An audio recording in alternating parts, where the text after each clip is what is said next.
About 50 million people are likely to be pushed into acute hunger before the end of next year by the rapidly developing El Nino weather system, according to forecasting. This staggering figure underscores the severity of the impending crisis and highlights the urgent need for action to prevent further suffering. The United Nations, World Food Programme WFP, has issued a stark warning, emphasizing that even if the El Nino phenomenon is less intense than predicted, it will still exacerbate the situation for millions of people already facing dire food insecurity. In its analysis, the WFP notes that the current food insecurity crisis affects 225 million people across 45 countries. The rapid development of the El Nino weather pattern is expected to add more than a fifth to this number, pushing an additional 50 million people into acute hunger. Central and South America, the Caribbean, and Southern Africa are among the regions most at risk. For instance, the El Nino conditions are likely to impact countries such as Brazil, Peru, and Colombia, where the weather patterns will lead to significant crop failures and water shortages. The situation is particularly concerning in Africa, where years of drought have already left millions of people struggling to access adequate food.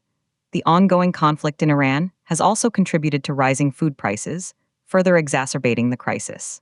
The UN's forecast indicates that the combination of these factors will create a perfect storm, leading to a sharp increase in the number of people facing acute hunger.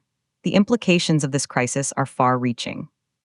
According to the WFP, the increased food insecurity could lead to widespread malnutrition, especially among vulnerable populations such as children and the elderly.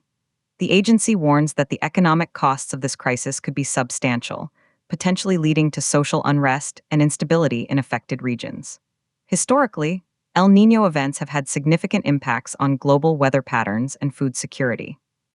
For example, the 1982-1983 El Nino was one of the strongest on record and led to widespread droughts and famines across the world. This time around, the situation is exacerbated by climate change, which is making weather patterns more unpredictable and extreme. In response to the looming crisis, the WFP and other international organizations are calling for immediate action to mitigate the impact of the El Nino. They are urging governments and donors to provide additional funding and support to affected communities. The organization has already launched emergency programs aimed at providing food aid and improving access to clean water and sanitation. As the El Nino conditions continue to develop, the situation remains fluid. However, the WFP has emphasized the importance of proactive measures to prevent the crisis from escalating further. The agency will be closely monitoring the situation and updating its forecasts as new data becomes available. Subscribe to Kenya News Update today for more breaking news.